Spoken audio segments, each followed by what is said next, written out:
کھلا دشمن ہے۔ پیارے آقا صلی اللہ علیہ وسلم کا شیطان کے خلاف ابھارنے کا انوکھا انداز، شیطان کی مخالفت کیا ہے اور شیطان کی مخالفت کرنے کا حکم کیا ہے، اور شیطان کی مخالفت کے مختلف طریقے، یہ چیزیں ہمیں آنی چاہیے کہ شیطان کی مخالفت کیسے کریں، قرآن نے اس بارے میں کیا فرمایا۔ اللہ پاک قرآن پاک میں ارشاد فرماتا ہے وَلَا تَتَّبِعُوا خُطُوَاتِ الشَّيْطَانِ إِنَّهُ لَكُمْ عَدُوٌّ مُّبِينٌ، اور شیطان کے قدم پر قدم نہ رکھو، إِنَّهُ لَكُمْ عَدُوٌّ مُّبِينٌ، بے شک وہ تمہارا کھلا دشمن ہے۔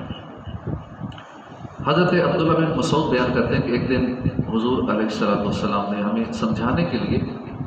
ایک لکیر کھینچی اور ارشاد فرمایا کہ یہ اللہ پاک کا راستہ ہے۔ پھر اس کی لکیر کے دائیں بائیں اور کئی لکیریں کھینچی، مختلف لکیریں کھینچی، اور ارشاد فرمایا کہ یہ مختلف راستے ہیں اور یہ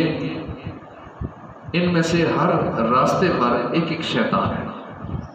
جو لوگوں کو اس پر چلنے کی دعوت دیتا ہے۔ ایک لکیر جو ہے یہ اللہ کے راستے کی لکیر ہے، اور باقی جتنی لکیریں ہیں سب پر ایک ایک شیطان ہے اور وہ اس لکیر پر چلنے کی دعوت دیتا ہے، کبھی اس گناہ کی دعوت، کبھی اس گناہ کی دعوت، کبھی رب کی نافرمانی کی دعوت، نیکیاں چھوڑنے کی دعوت۔ پھر یہ آیت تلاوت فرمائی وَأَنَّ هَذَا صِرَاطِي مُسْتَقِيمًا فَاتَّبِعُوهُ وَلَا تَتَّبِعُوا السُّبُلَ،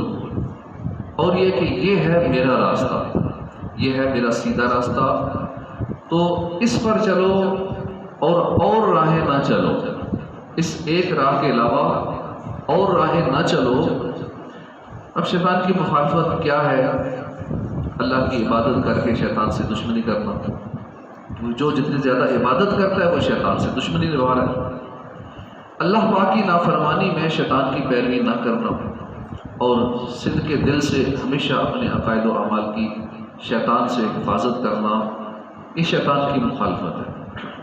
علامہ عبد الرحمن بن علی جوزی فرماتے ہیں کہ شیطان مردود کی مخالفت اللہ کے عذاب سے بچا دیتی ہے۔ جو شیطان کی مخالفت زندگی بھر کرتا رہے گا اللہ کے عذاب سے بچ جائے گا، اور اللہ پاک کے اولیاء کے ساتھ جنت میں اعلیٰ مقام اسے ملے گا۔ اور یہ مخالفت جو ہے شیطان کی اس مقام پر پہنچا دیتی ہے کہ تم رب العالمین کی زیارت کرو گے۔ شیطان کی مخالفت کے طریقے کون سے ہیں؟ شیطان کے مقاصد پر غور کیجیے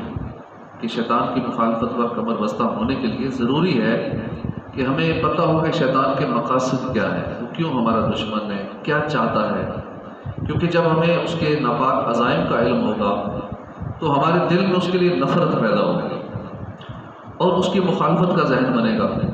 کیونکہ جب تک ہمیں دشمن کے عزائم کا نہیں پتہ چلتا کہ دشمن ہم سے چاہتا کیا ہے، کوئی نہ کوئی مقصد ہوتا ہے ہر مخالف کا، تو شیطان ہم سے کیا چاہتا ہے، شیطان کے چند مقاصد ہیں، یہ ہمیں پتہ ہونے چاہیے تاکہ ہم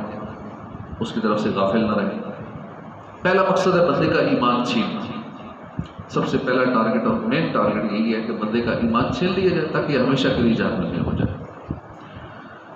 اگر ایمان نہ چھین سکے تو پھر اس کا مقصد ہوتا ہے کہ بندے کو فسق و فجور میں، بندے کو گناہوں میں مبتلا کر دو، یہ شیطان لگا رہتا ہے۔ اگر اس میں بھی کامیاب نہیں ہوتا تو پھر شیطان کی کوشش ہوتی ہے کہ نیک کاموں سے روک دیا جائے،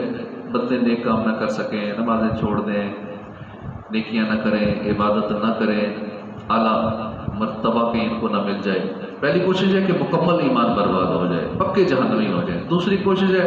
چلو پکے جہنمی نہیں ہوتے تو کچھ نہ کچھ عرصہ ان کا جہنم میں ضرور گزرے، اتنے گناہ ان سے کروا لوں کہ یہ میرے ساتھ جہنم میں کچھ وقت گزارے۔ اگر اس میں بھی کامیاب نہیں ہو پاتا تو پھر اس کی کوشش ہوتی ہے کہ یہ اگر جنت میں چلے بھی گئے تو وہاں پہ کہیں ان کو بڑا رتبہ نہ مل جائے،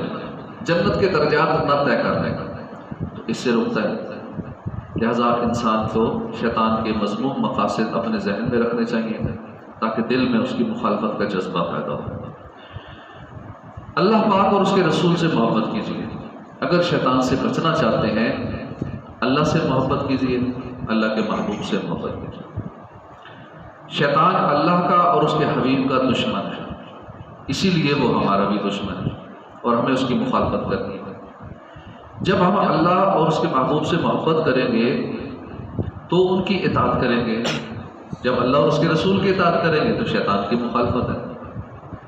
نیک لوگوں کی صحبت اختیار کیجیے، شیطان کے فریب کو جاننے کی کوشش کیجیے، شیطان کی مخالفت کرنے کے لیے اس کے مکر و فریب کو جاننا بہت ضروری ہے۔ بعض اوقات شیطان نیکی کی آڑ میں برائی کو پیش کرتا ہے، کیونکہ جب وہ بظاہر بندے کو گناہ کی طرف بلانے پر قادر نہیں ہوتا کہ اب یہ بندہ گناہ کی طرف نہیں آ رہا، یہ نیک آدمی ہے، گناہ کی طرف نہیں آتا، اب اس کے سامنے گناہ کو نیکی کر کے پیش کرتا ہے، گناہ کو ایسا بنا سنوار کے کہ اسے گناہ نیکی لگے اور وہ نیکی سمجھ کے گناہ کرتا، یہ اس کی کوشش ہوتی ہے، اور بندے کو گناہ میں مشغول ہونے کا پتہ ہی نہیں چلتا، بندہ نیکی سمجھ کے کر رہا ہوتا وہ گناہ ہے۔ اس کے بعد ہے کہ اللہ کا ذکر کیجیے۔ حضرت انس رضی اللہ عنہ بیان کرتے ہیں کہ حضور نبی کریم صلی اللہ علیہ وآلہ وسلم نے فرمایا، شیطان ابن آدم کے دل پر اپنی سونڈ رکھے ہوئے ہیں، دل پر اپنی سونڈ رکھے ہوئے ہیں اور دل میں وسوسے ڈالتا ہے، گناہوں بھرے خیالات، گندے خیالات دل میں ڈالے گا۔ اگر وہ اللہ کا ذکر کرتا ہے تو شیطان پیچھے ہٹ جاتا ہے، پھر بندہ ذکر کرنا بھول جاتا ہے، غافل ہو جاتا ہے، پھر شیطان دل کو اپنے سونڈ میں لے لیتا ہے، پھر جب بندہ ذکر کرتا ہے پھر وہ دور ہٹ جاتا ہے، اس کے دل پر پھر غالب آ جاتا ہے۔ تو اس لیے ہمیں چاہیے کہ ہم اکثر اللہ کا ذکر کرتے رہا کریں، جب بھی برے وسوسے آئیں، گندے خیالات آئیں، شیطانی کام کرنے کا ذہن بنے تو ہمیں اللہ کا ذکر کرنا چاہیے، اس سے شیطان دور ہو جائے گا اور برے خیالات سے بچت ہو جائے گی۔ اس کے بعد شیطان سے بچنے کا طریقہ، کھانا کم کھائیے، بھوک سے کم کھائیے، جتنی بھوک ہے اس سے کم کھانا کھائیں گے، یہ بھی شیطان کے خلاف بہترین ہتھیار ہے۔ پیٹ بھر کر کھانا شیطان کی مخالفت میں رکاوٹ بنتا ہے، کیونکہ کھانا اگرچہ حلال ہو، شبہ سے پاک ہو، مگر جب کھانا پیٹ بھر کر کھایا جاتا ہے تو شہوات کو تقویت ملتی ہے، اور جو شہوات ہیں یہ شیطان کے ہتھیار ہیں،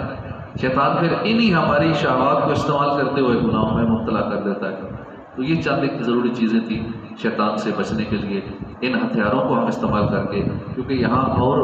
کوئی کیمیکل ہتھیار نہیں چلیں گے، کوئی اور اسلحہ نہیں چلے گا، شیطان سے مقابلے کے لیے یہ ہتھیار چلیں گے، مدنی ہتھیار جو ہم نے سنے ہیں۔